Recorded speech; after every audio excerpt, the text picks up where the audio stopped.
Hi, today's date is May 28. আমি আজকে যেই দিনে ভিডিওটা শ্যুট করতেছি আজকের তারিখ হচ্ছে মের 28 তারিখ, আর সেপ্টেম্বর মাসের 22 তারিখ ভ্যালেন্টিয়ার সিরিমনি। বাট ফুটবলের এই স্টেজে এসেও যদি কেউ কাউকে জিজ্ঞেস করে যে ভ্যালেন্টিয়ার কে জিততেছে, literally no one can answer it. আর যদি কেউ অ্যান্সার করেও, লিটারেলি সে বোকার স্বর্গে বাস করতেছে। দেখেন, ফুটবলের যে ভ্যালেন্টিয়ার সেরেমনি ওইটা all of the time champions league, league trophy, travel এটা দিয়ে ডিপেন্ড করা, আই নো। কিন্তু রিসেন্টলি আরও দুইটা জিনিস আছে যেটা কিনা এই সিজনে, লিটারালি এই বছরের ফুটবলের ভ্যালেন্টিয়ার অনেক বেশি ইম্প্যাক্ট ফেলবে। যেটা নাম্বার 1 হইতেছে ক্লাব ওয়ার্ল্ড কাপ, আর নাম্বার 2 হইতেছে UEFA Nations league. First of all let's talk about club world cup. তো যতটুকু আমি শুনছি ততটুকু অনুযায়ী ক্লাব ওয়ার্ল্ড কাপ নাকি 1 মাসেরও বেশি সময় ধরে চলবে। তার মানে ক্লাব ওয়ার্ল্ড কাপের গুরুত্বটা ভ্যালেন্টিয়ারে অনেক বেশি। অ্যান্ড সেকেন্ড অফ অল, এটার প্রাইজ মানি নাকি 155 মিলিয়ন, যারা যেই দল এই বছর চ্যাম্পিয়ন হবে।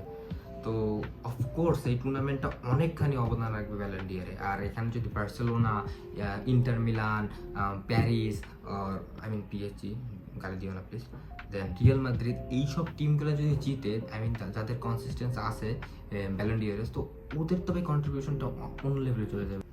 দেন we have UEFA Nations League. UEFA Nations লিগে ভ্যালেন্টিয়ারে 4টা প্লেয়ার খেলতেছে, মানে যাদের ভ্যালেন্টিয়ার জেতার চান্স আছে। এক নম্বর হচ্ছে Kylian Mbappe, Ousmane Dembele, Lamine Yamal আর পেদ্রি। এদের বাইরে আই ডোন্ট থিঙ্ক তেমন একটা খুব আহামরি প্লেয়ার আছে যে কিনা খুব ফাড়ামেড়া খেলবে ভ্যালেন্টিয়ার, না তেমন কিছু না। তো সেখান থেকে যদি বলা যায় কিলিয়ান এমবাপ্পে, যদি ফ্রান্স জিতলে কিলিয়ান এমবাপ্পে, ওসমান দেমবেলে, এদের মধ্যে I think Osman দেমবেলে will win ইট, যদি সে ক্লাব ওয়ার্ল্ড কাপে মোটামুটি একটা ভালো পারফরমেন্স দিতে পারে। আর যদি চ্যাম্পিয়ন্স লিগ জিতে, সেটা আরেক বিষয় of course. And then guys, second of all we have Pedri আর লামিন ইয়ামাল। এই দুটো অ্যাকচুয়ালি বার্সেলোনার এবার ক্যারি করছে বলা যায়। পেদ্রি মিডফিল্ড থেকে বার্সারে এবার যেভাবে সাপোর্ট দিছে, literally I feel he is KDB this season. Literally disagree করা যাবে না, he literally played so well.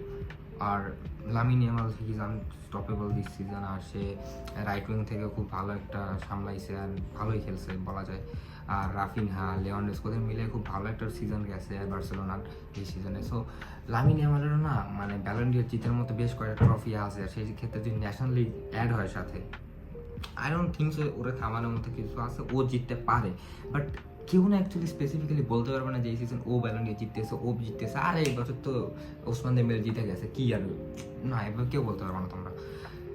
এই সিজনের ভ্যালেন্টিয়ার এখনও লাইক 50 to 60% শিওর হয়েছে, আরও 30-40% শিওর হবে অন উয়েফা নেশনস লিগ আর ক্লাব ওয়ার্ল্ড কাপ। এর মধ্যে UEFA Nations League I think 10 থেকে 12% কভার করবে, আর বাকি 28 বা 30% কভার করবে হচ্ছে তোমার club world cup. Because club world কাপও বর্তমান সময় অনেক প্রায়োরিটি দেওয়া হইতেছে, যেটার কিনা উইনিং টাকা হচ্ছে 155 মিলিয়ন, আমি যতটুকু শুনছি।